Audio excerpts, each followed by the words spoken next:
Friday, August 18th, 2017, my other half and I took off to see the great American eclipse of 2017. Our first stop was Petrified Forest National Park, followed immediately by the Painted Desert.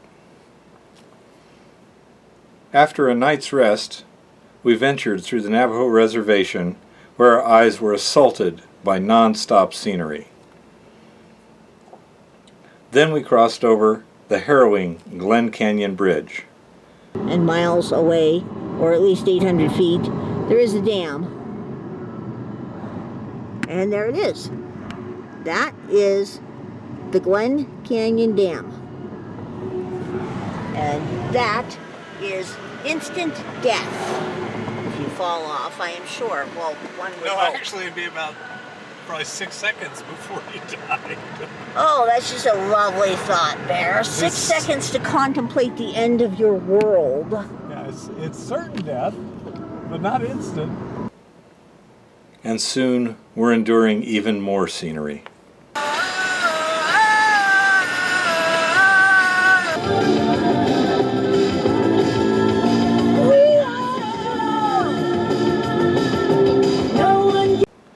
Our next challenge was passing through polygamist country. Home of the polygamist sex of the, what do they call that? The what? LDS? Yes. This is What? the fundamentalist Church of Jesus Christ of Latter-day Saints. Yeah. More scenery.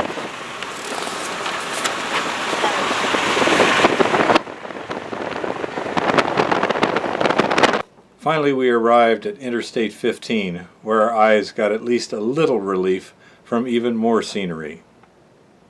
Wasatch. Wasatch.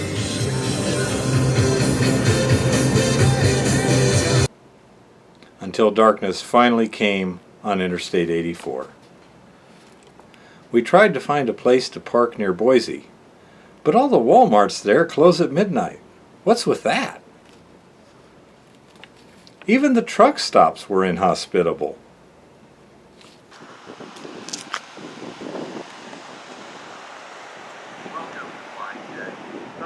$48 a night to park in the dirt lot. So we pushed on to the border and slept in the car at a rest stop just inside Oregon. Luckily, at dawn the scenery had mellowed to tolerable levels as we started our search for a campsite. Prior research had narrowed our target area to near Farewell Bend State Park on the Snake River. As you can see, there was no chance there. They had been booked for months.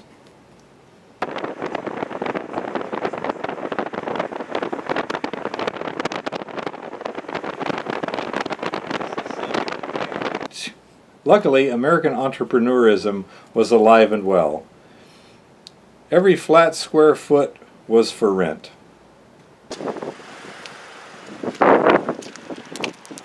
Lined out here for Eclipse camping, $100 a night. Eventually, we wound up here. Well, here we are in the town of Huntington, which is, I don't know, about 15-20 miles north of Ontario, Oregon. Kind of on a back road off of the freeway. Here is their athletic field for the elementary school, junior high, and high school. It's all one building right here. And they have nicely gridded it off, flagged it and everything. And they are renting spaces for $125 a day for tonight. It's really cool. And that farthest tent out there is ours. Where the school superintendent was also a true American. This is a really small town here. 450. 450? Yeah. And you also have some surrounding environs if there's anybody out there. Very few. Very few? Very few. What do people do here? The eco crucifixes or the... There's Ashgrove Cement, which is about 12 miles down the road, and that's where most people work, or they go to Ontario or Baker. Okay. That's it. It used to be a railroad town, but railroad's so automated anymore, we don't have many people doing that. Well, you know, I think this is a great idea you had. It's laid out nicely, etc. And, you know, we thought I'd rather give money to a school than to... Yeah, and we appreciate that. We've heard that a lot from a lot of people, you know, and it's, like I said, our budgets are tight in a small school, so it's, to get this money, this is pretty big for us. Then it was breakfast in Baker City, Oregon.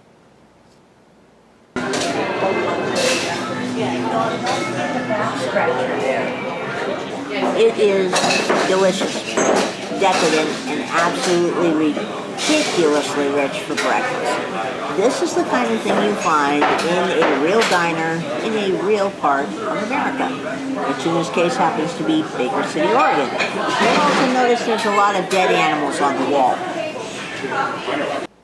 On the way to a mining appointment in Sumter, Oregon. But while I was in the area, we have one of our students at Hard Rock University here, Brian, and they have a very, very challenging ore. I talked shop for a bit.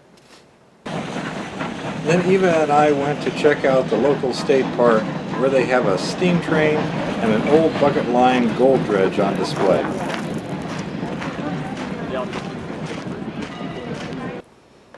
On the way back to camp, we noticed things had definitely picked up some. They've deployed National Guard because of the extreme fire danger to keep people out of the hills, both to prevent fires and to keep them alive if a fire does start, that evacuation may be impossible. And even flat spots next to the freeway were filling up fast. I've got a red light.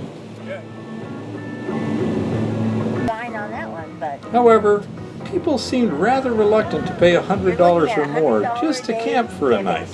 With no bathrooms. Even at the school, it was far from crowded. Here's the ball field. Not exactly cramped. It was a good idea. But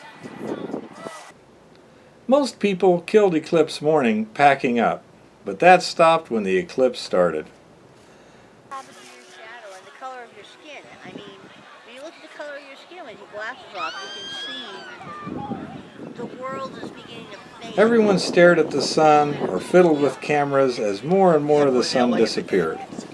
I couldn't get my camcorder to focus through a filter until I tried this expedient. Oh, I'm trying to get the image of the sun. There we go.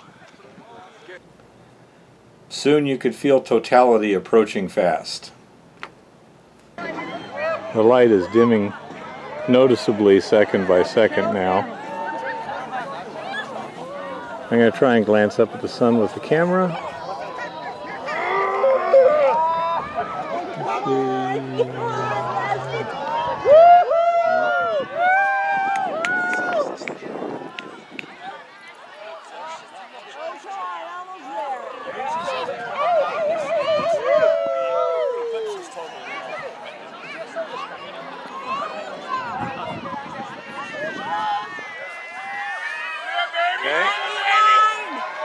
You can't see it in the thing because it's adjusting the color. It's getting darker and darker and darker.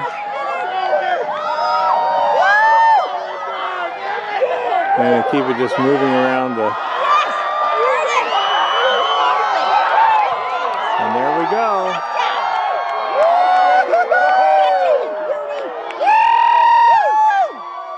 And there we have totality.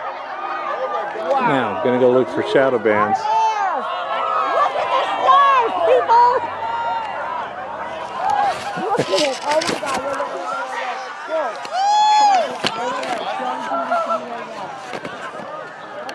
God! Okay. Wow! Searching for shadow bands. That's it, man. Take the pictures, little one.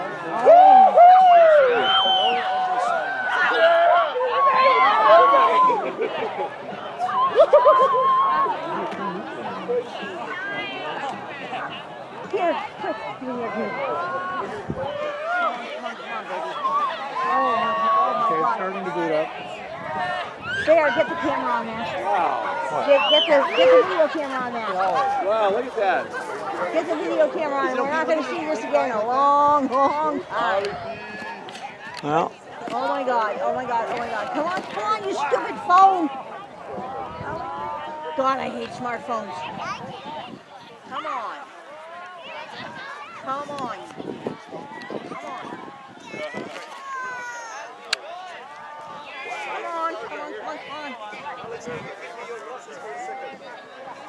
No, come on. Shit.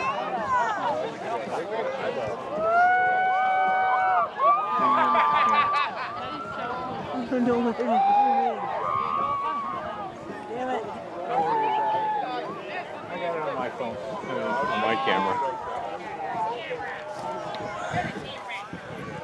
Okay, going back to looking for shadow bands.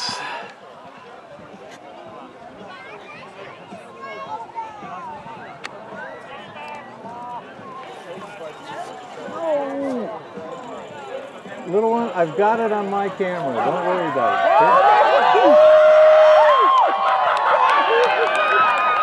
Look at the nighthawks are flying. Nighthawks are coming out. There she goes. Look.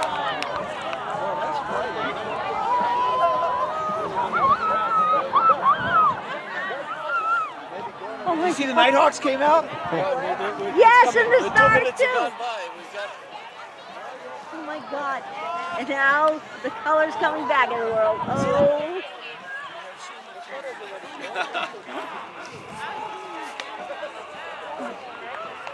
Oh wow. That was pretty awesome. Oh, totally freaking wow. Here it is, about 10 minutes. After totality, most people started packing again, Yeah, even though the people Eclipse starting still to had pack time to up. go. Traffic might be interesting. We'll see. We made our way through the small town of Huntington, Oregon, that had been transformed for that one morning into something more like Sturgis. Idaho. Oh, Oregon. Excuse me, Huntington, Oregon. Sorry, Oregonians. And as you can see, there's still tons of people because, of course, there is still an eclipse going on here. And there aren't really any words to describe this. There. I was about to wax philosophical. Do not interrupt the philosophical waxing. You savage. You're terrible. Look at this. He is doing this to me on purpose. Funny bear. Very funny. No, there's really no words to describe it. Unless you see one, it just doesn't work. The stars do come out. A nighthawk did come out.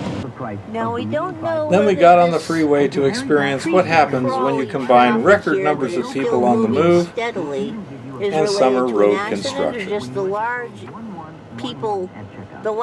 pile of people trying to exfiltrate the area. There, that are really gorgeous. We have Purple Mountain's Majesty all the way over there that are really gorgeous. And in the middle we have us, still toddling along at about 15 or 20 miles an hour, maybe a little more. After 3 hours, 30 miles, we turned onto some back roads and had a much prettier and faster trip to Yakima and my next appointment.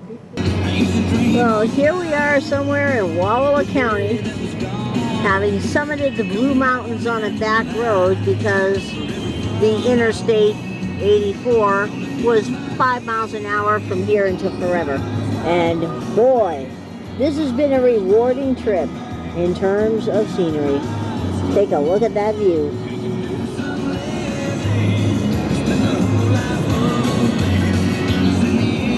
All kinds of beautiful stuff up here.